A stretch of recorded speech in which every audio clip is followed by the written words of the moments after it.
إن الحمد لله نحمده ونستعينه ونستغفره ونستهديه ونتوب إليه ونعوذ بالله من شرور أنفسنا وسيئات أعمالنا من يهده الله فهو المهتد ومن يضلله فلن تجد له وليا مرشدا أشهد أن لا إله إلا الله وحده لا شريك له وأشهد أن محمدا عبده ورسوله اللهم صل وسلم وبارك على نبينا محمد وعلى آله وأصحابه ومن اتبع هداه واستنى بسنته واهتدى بهديه وسلك طريقه وجاهد بالله حق جهاده إلى يوم الدين.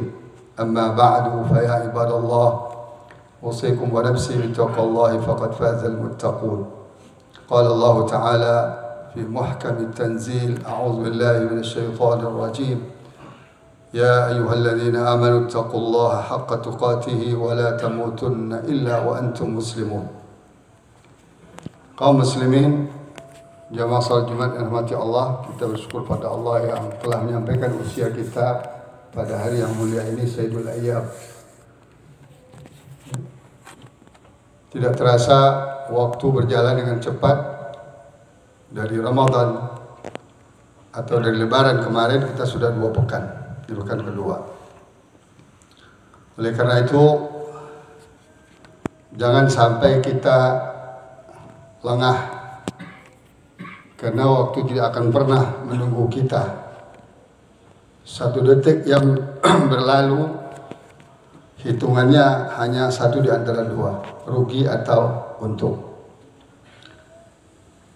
Kemudian kita juga harus berupaya untuk meningkatkan kualitas takwa kita kepada Allah dengan menjalankan semua perintah-perintah Allah yang ada dalam Al-Quranul Karim dan perintah-perintah Rasulullah SAW yang beliau jelaskan dalam hadis atau sunnah beliau.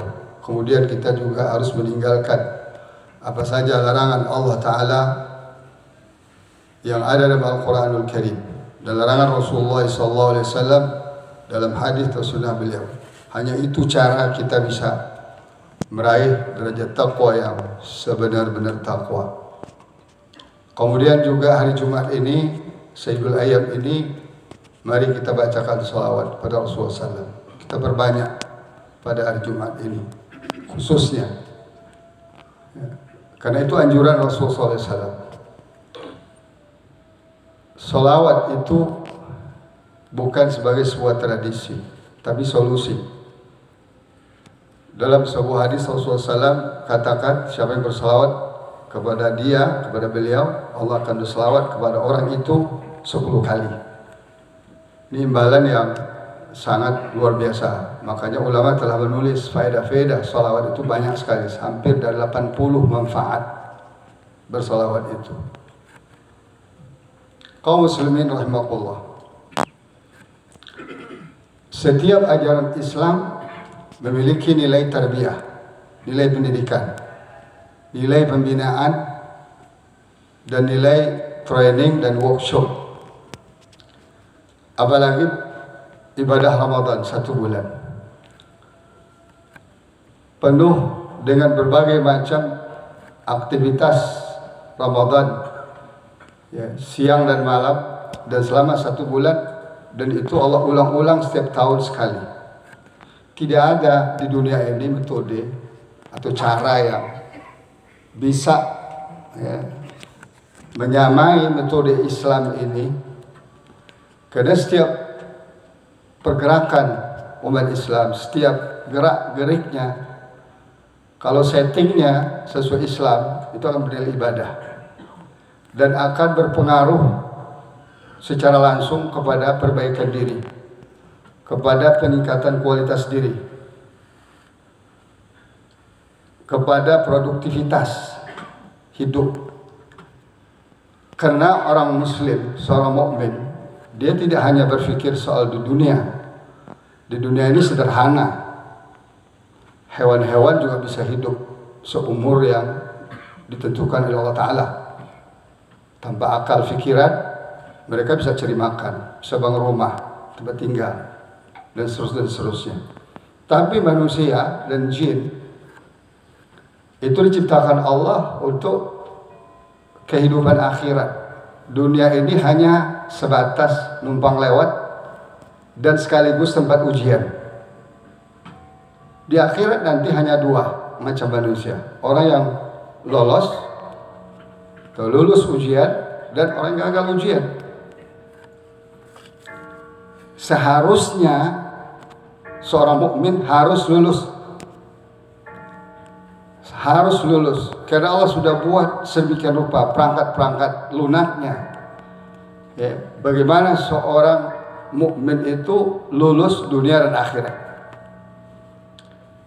Oleh karena itu Allah syariatkan Islam ini sebagai sebuah pembentukan karakter orang-orang yang lulus di dunia di akhirat. Itu bisa kita lihat fenomenanya, ciri-cirinya, ya, kualifikasinya bisa kita lihat.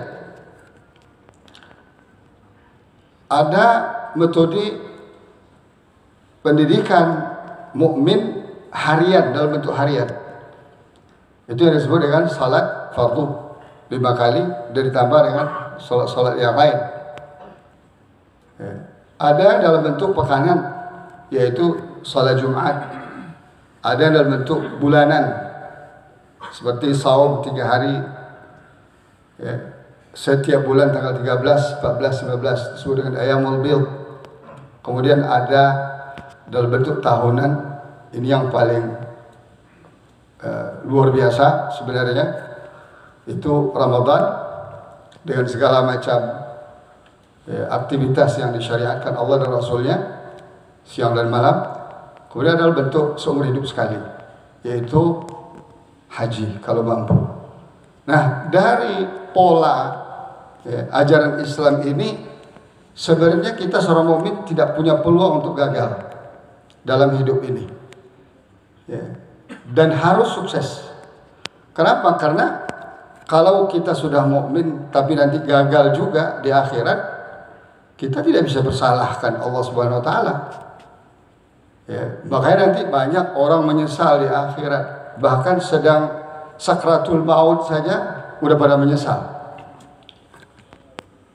Ya alladzina amanu anfiqu mimma razaqnakum min qabli an ya'tiya ahadakumul maut. Hai orang beriman, kata Allah, cobalah kalian itu infakkan harta yang Allah berikan kepada kalian sebelum datang kematian. Karena kalau sudah datang kematian, kita tidak bisa lagi ngapa-ngapain. Min qabli an ya'tiya ahadakumul maut fayaqul rabbi laula akhartani ila ajalin qarib. Setiap orang yang mati, seorang mukmin yang mati, dia akan menyesal. Ya. Dia akan meminta kepada Allah untuk diundurkan sejenak, entah berapa saat, entah berapa jam, entah berapa hari, pokoknya dia minta undurkan. Apa kata dia? Fa'asaddaqa, saya akan banyak-banyak berinfak. Wa akum minas salihin, saya akan menjadi orang yang saleh. Saleh dalam Islam beda dengan istilah-istilah yang berkembang kita saleh. Saleh dalam Islam itu apa? Sistem hidupnya sesuai dengan syariat Allah. Amal ibadahnya sesuai dengan syariat Allah. Aktivitas hidupnya sesuai dengan Islam. Al-Quran dan sunnah Rasulullah SAW. Itu harus disebut saleh namanya. Kalau hanya bisa berbuat baik kepada orang tua, itu baru sebagian dari kesalehan.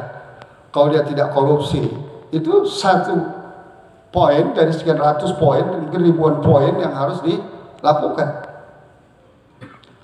Dua ini permintaan setiap orang yang mati. Dijelaskan oleh Ibnu Katsir rahimahullah dalam kitab tafsirnya, tafsir Ibnu Katsir, bahwa setiap mukmin yang mati pasti menyesal. Ya. Yang tadinya acuh tak acuh, otomatis acuh tak acuh pada Islam. Dia kira dia akan lolos tanpa Islam, pasti itu akan menyesal. Dia tadinya acuh tak acuh pada ajaran Islam, jalani hidup ini sesuai syahwat dan hawa nafsunya, otomatis. Bahkan seorang yang banyak beramal soleh pun masih menyesal. Kenapa? Karena dia tahu potensi kesolehan itu bisa sebenarnya lebih maksimal dari apa yang sudah dia lakukan. Nah, di sini poinnya, kaum. Jadi kita menjadi orang soleh dalam Islam itu totalitas. Sejak dari perangkat lunak hidup kita, sistem yang kita anut, sampai praktek kehidupan kita harus sesuai dengan ajaran Allah dan Rasulullah SAW. Itu baru bisa nanti kita selamat. Nah, orang-orang yang selamat ini punya ciri-ciri dari kesehariannya, bisa kita lihat. Itulah ada sholat 5 waktu sehari, ya kan? Ada qiyamul lail, ada puasa Senin Kamis, ada salat Jumat, ada puasa Ramadan, ada amal ibadah Ramadan, ada haji dan sebagainya. Dari situ tuh bisa dilihat. Ya. Paling tidak ada 10 kriteria. Ya. 10 kriteria, nanti kriteria lain itu banyak lagi. Orang-orang yang calon orang-orang yang sukses di akhirat. Calon orang-orang yang sukses melewati berbagai macam amaliyah Islam. Sejak harian, pekanan, bulanan, tahunan, bahkan seumur hidup. Ya. Karena semuanya itu, ya, semua baik ilmunya maupun prakteknya, baik teori maupun prakteknya mengarahkan kita untuk menjadi orang yang sukses. Nah, sukses itu bisa dilihat. Pertama, umpamanya kita punya sifat muraqabatullah. Ya, kita punya merasa dikontrol oleh Allah Ta'ala. Allah melihat, Allah mendengar, Allah memahami. Bahkan apa? Wa ma tukhfis sudur. Apa yang disembunyikan oleh hati kita Allah tahu. Mau kita berniat jahat, mau niat baik. Nah, ini domain puasa atau saum ini sangat tinggi terkait dengan muraqabatullah ini. Karena orang yang puasa nggak ada yang tahu kecuali dia dan Allah Ta'ala. Orang bisa aja pura-pura nggak makan, habis itu pergi ngumpet makan di restoran yang buka bulan Ramadan.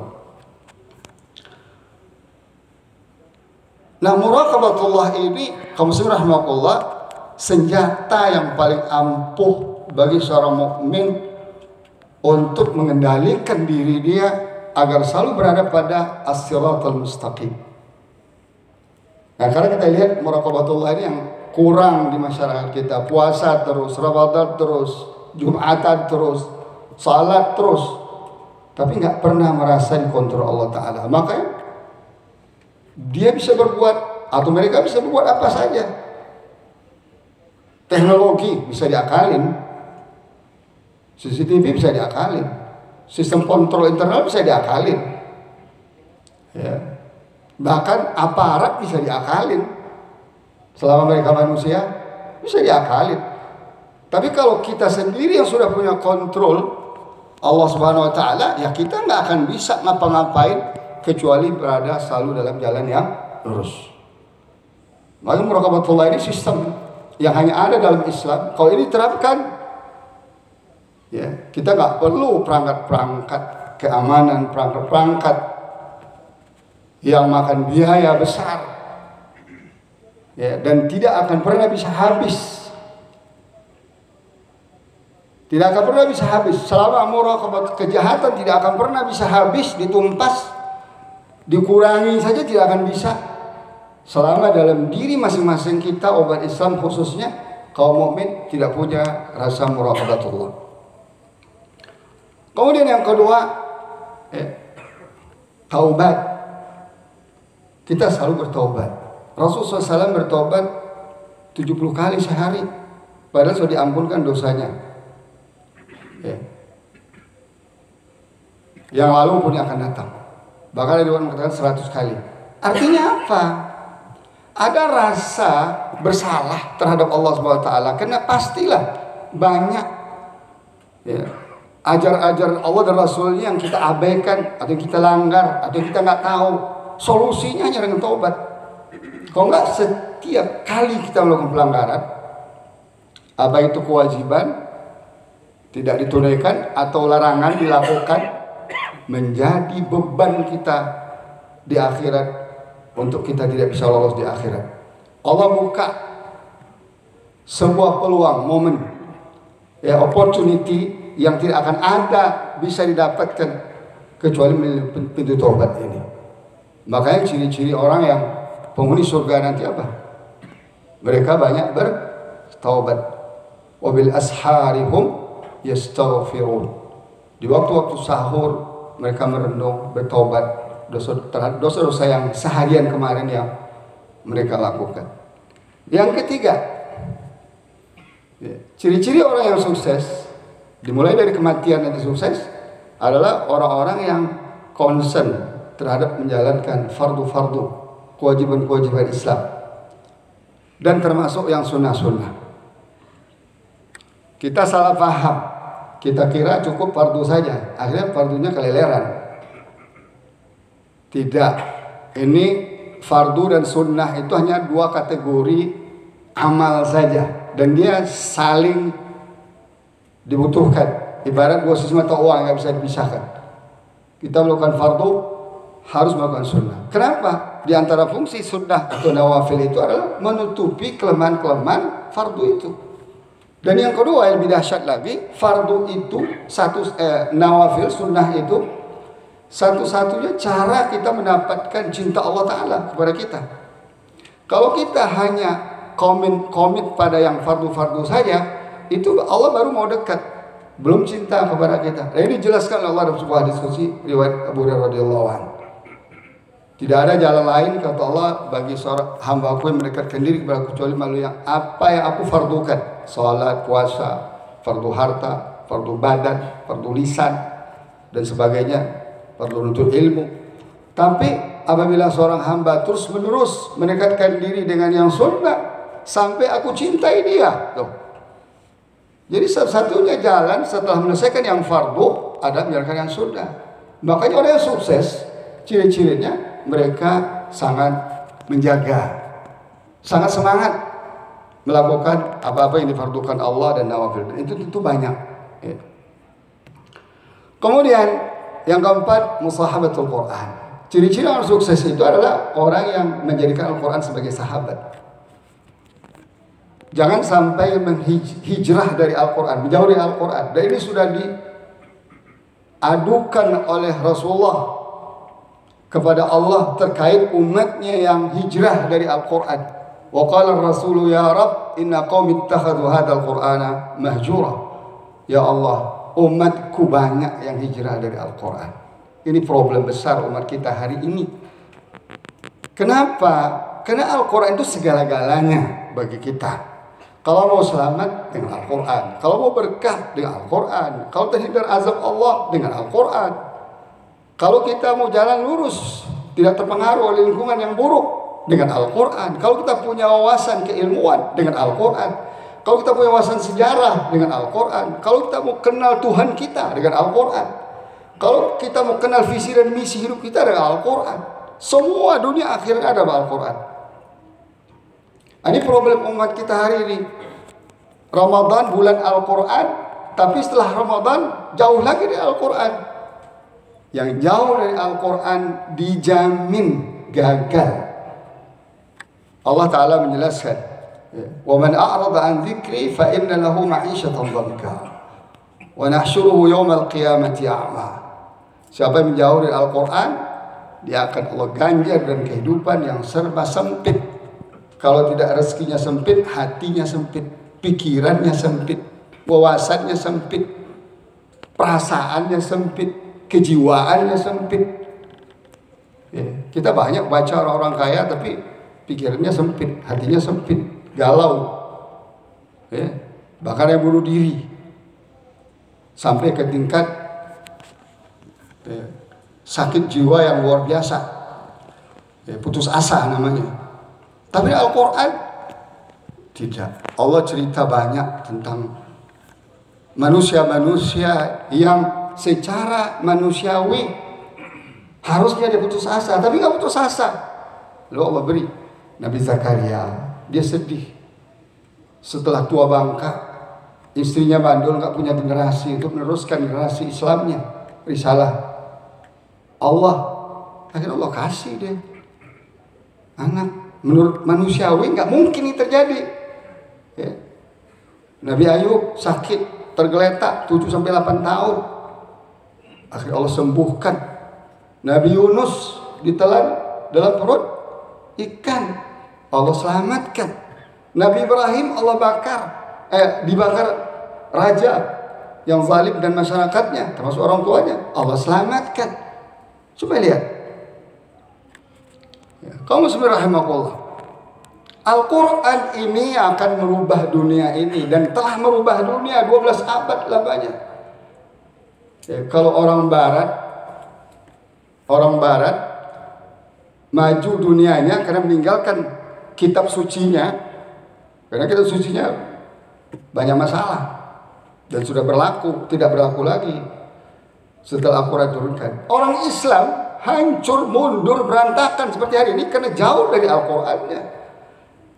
Ini udah hukum sebab akibat Allah buatkan. Sebagaimana Rasulullah SAW katakan, Innallaha yarfa'u bihadzal kitabi aqwaman wa yad'u bihi akharin. Allah akan angkat derajat kaum siapapun mereka yang berpegang teguh Al-Quran, dan Allah akan hinakan kaum yang menjauhi Al-Quran. Hatta namanya Muhammad, keturunan Nabi SAW.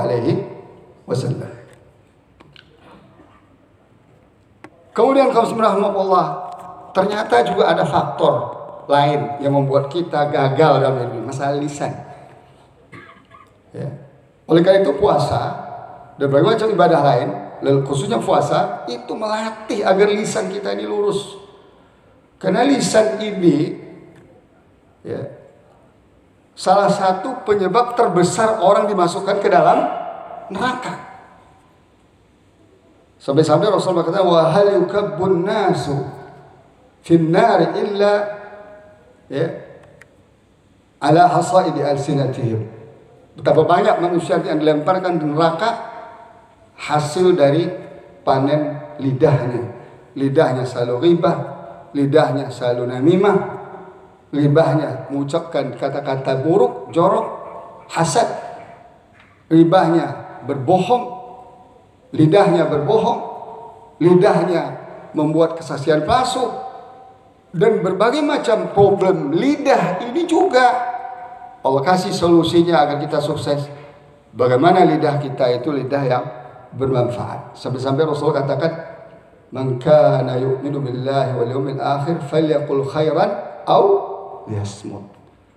Kalau kalian benar-benar beriman dengan Allah pada hari akhirat, hendaklah ucapkan yang baik-baik saja. Tentu standar baik ini menurut Allah dan Rasulnya, bukan menurut tren yang berkembang. Bukan menurut budaya-budaya manusia-manusia, tidak. Ada standarisasi lidah yang baik menurut Allah dan Rasulullah SAW. Kemudian ciri-ciri orang yang sukses yang keenam adalah dia bisa menghindarkan diri dari kebiasaan-kebiasaan yang tidak baik. Apa saja, bukan sekadar yang diharamkan saja. Diharamkan jelas. Orang Indonesia bilang, pakar-pakar bilang, korupsi itu karena ada kesempatan, karena ada kemauan. Ya iya. Karena tidak bisa meninggalkan kebiasaan buruk, korupsi.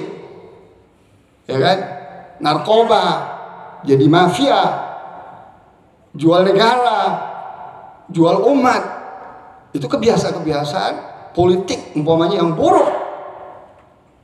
Kenapa? Karena tidak terbentuk menjadi diri-diri yang berpikir sukses dunia dan akhirat. Sekarang aja mumpung lah. Kalau nggak sekarang kapan lagi? Ini perilaku-perilaku yang baik, yang buruk. Termasuk juga buang-buang waktu. Para ulama kita menjelaskan, orang yang pintar adalah orang yang sangat berhitung dengan waktunya, dan dia sangat pelit pada waktunya, melebihi orang pelit pada hartanya. Setiap detik yang dia lewati, dia harus berpikir, ini ada kebaikan dunia akhirat atau tidak. Kalau tidak, ya dia nggak mau. Ya. Dia selalu terkontrol oleh waktunya. Karena manajemen waktu inilah, setelah kita faham nilai, faham ilmu, manajemen waktu akan menentukan kita sukses atau tidak. Banyak orang berteori-teori gagal. Kenapa? Manajemen waktunya buruk. Maka Allah katakan, wal asr innal insana lafi khusr.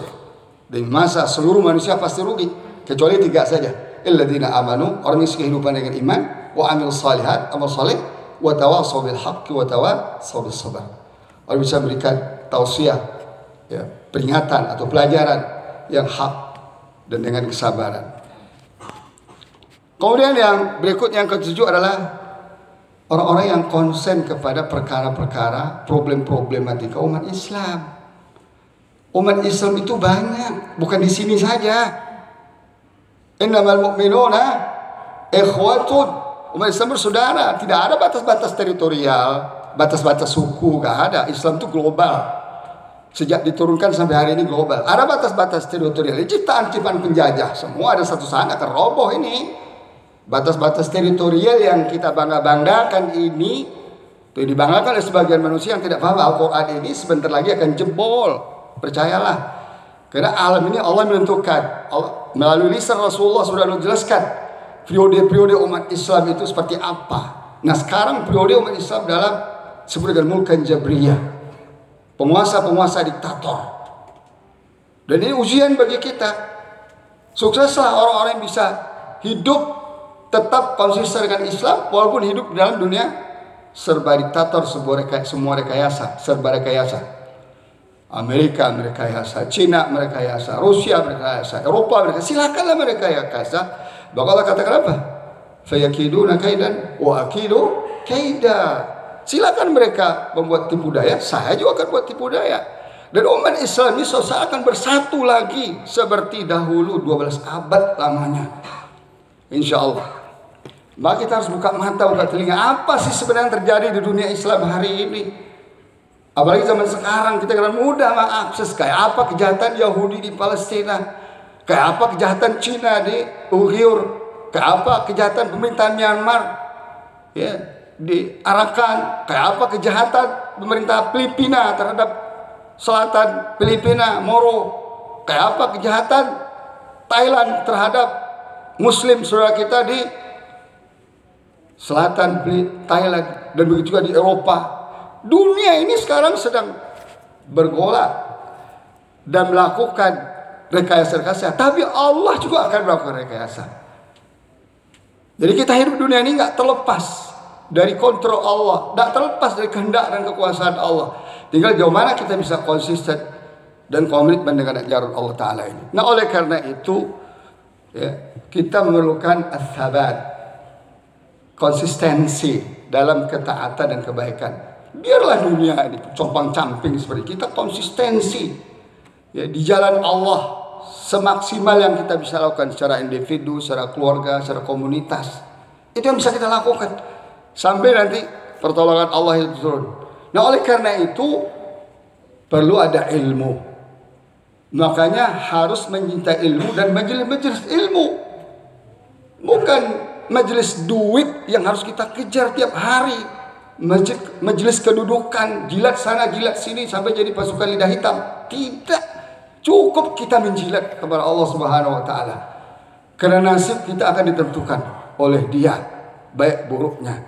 Cintailah ilmu, khususnya ilmu Al-Quran, ilmu sunnah Rasulullah SAW, dan ilmu-ilmu yang lain yang bermanfaat. Ilmu saintifik berdasarkan Al-Quran dan sunnah. Karena dengan demikianlah ya, kita bisa menang, baik secara individu, secara keluarga, maupun secara umat. Kemudian terakhir yang ke-10, bismillahirrahmanirrahim, qalbun mu'allaqun bil masajid. Hati kita harus terpaut pada masjid. Ya, dalam sebuah hadis Rasulullah menjelaskan ada 7 golongan orang nanti yang akan Allah naungi di akhirat pada mahsyar. Tidak ada naungan kecuali naungan Allah. Di antaranya apa? Rajulun qalbuhu mu'allaqun bil masajid. Seseorang yang hatinya terpaut ke masjid. Bukan terpaut ke mal-mal, ke tempat-tempat lahun wa la'ib. Tapi pautkan hati kita masjid. Artinya apa? Kita cintai masjid. Kita datangi masjid. Minimal 5 kali sehari kita kunjungi masjid, salat fardu. Kalau ada kegelisahan, kegundahan dalam hati kita, datang ke masjid. Maka Rasulullah SAW rumahnya nempel masjid, agar tiap saat bisa ke masjid. Rasulullah butuh masjid, apalagi kita. Makanya dideklarasikanlah oleh Allah ada 3 masjid milik umat Islam yang tidak bisa digugat. Pertama, Masjidil Haram dibangun oleh Nabi Adam alaihissalam setelah dia turunkan ke bumi. Yang kedua, Masjid Aqsa dibangun 40 tahun oleh Nabi Adam setelah membangun Masjidil Haram. Kemudian Al-Masjidun Nabawi, masjid dibangun oleh Nabi kita sallallahu alaihi wasallam. 3 inilah pusaran kita di dunia. Kalau kita mau berkaca tentang umat kita, lihat kondisi 3 masjid ini. Kalau kondisi 3 masjid tidak aman, berarti umat Islam tidak akan aman. Kalau kondisi masjid ini ada satu di antara tiga dijajah, apalagi ketiga-tiganya dijajah. Kalau kita lihat secara jeli, ketiga-tiganya sekarang dijajah. Yang satu dijajah secara fisik dan sistem, yang dua dijajah secara sistem oleh Dajjal akhir zaman, Yahudi. Nah, itu mencerminkan, makanya Allah katakan qalbuhu mu'allaqun bil masajid. Bangun hati yang terpaut dengan masjid. Maka Rasulullah SAW mau pergi musafir, ke masjid dulu baru pergi. Kemudian mau balik musafir, ke masjid dulu baru balik ke rumah, sholat dulu di masjid. Masya Allah. Ini hikmahnya luar biasa. Nah, oleh karena itu kami semua tanya diri kita, sudahkah kita punya kriteria seperti ini? Ini 10 ini ya, tapi yang lain pasti ada. Kalau ada, alhamdulillah, kita syukuri Allah Ta'ala, bersyukur pada Allah Ta'ala, dan tingkatkan. Kalau tidak ada, bacalah inna lillahi wa inna ilaihi raji'un, segeralah bertaubat. Sebab kalau tidak, kematian akan mengancam kita. Disitulah nanti kita akan bertarung sendiri dengan malaikat maut, akan bertanggung jawabkan semua kelalaian kita atau semua keteledoran kita dan semua kezaliman dan kejahatan kita. Semoga Allah hindari kita insyaallah dari orang-orang yang merugi. Barakallahu li wa lakum bil Qur'anil azim wa nafa'ani wa iyyakum bima fihi min al-ayati wa dzikril hakim. Aqulu qawli hadha wa astaghfirullah li wa lakum innahu ta'ala jawadun karim malikun raufur rahim.